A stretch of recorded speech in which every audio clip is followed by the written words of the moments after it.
As we take our journey, I'm going to be reading to you some of the historical plaques along the way, so you'll have to pardon me. It's something that my mom used to do when we were growing up, and we actually kind of hated it. Every time she saw a historical marker, she would stop and read it, and we go, "No, Mom, we just want to go." So this is a tribute to my mom.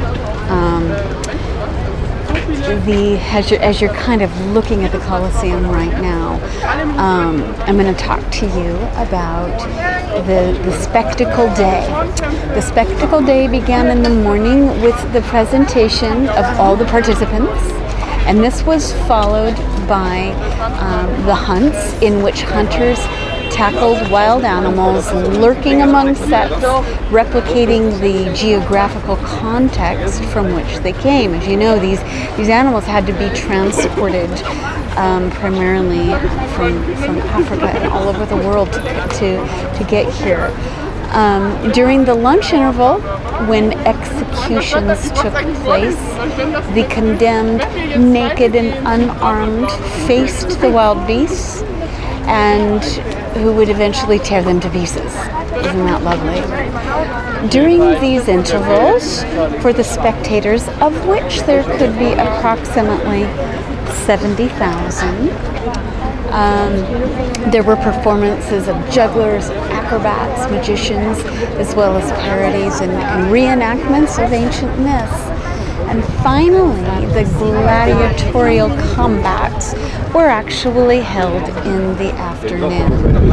Their origin, which we can trace back to the Etruscans, was linked to funerary celebrations in honor of individuals. This is kind of where the gladiator fighting began. Started at funerals. And the participants in these combats were usually prisoners of war or slaves, but some gladiators were free men seeking fame and fortune. There were numerous categories of gladiators, distinguished by their weapons, their combat techniques. Those who were defeated in a duel could hope to be pardoned by the emperor or the audience, saving their lives.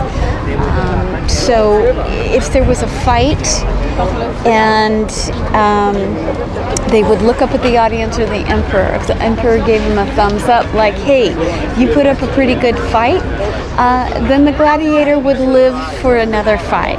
If there was a thumbs down, then more animals would be released, and the spectators could enjoy watching the gladiators' bloody death. And so we will continue our journey here, the Coliseum. You can see all of these people here. So there's a reason that people come here, wait in these lines, and kind of suffer in this heat just a little bit to see this. So let's carry on.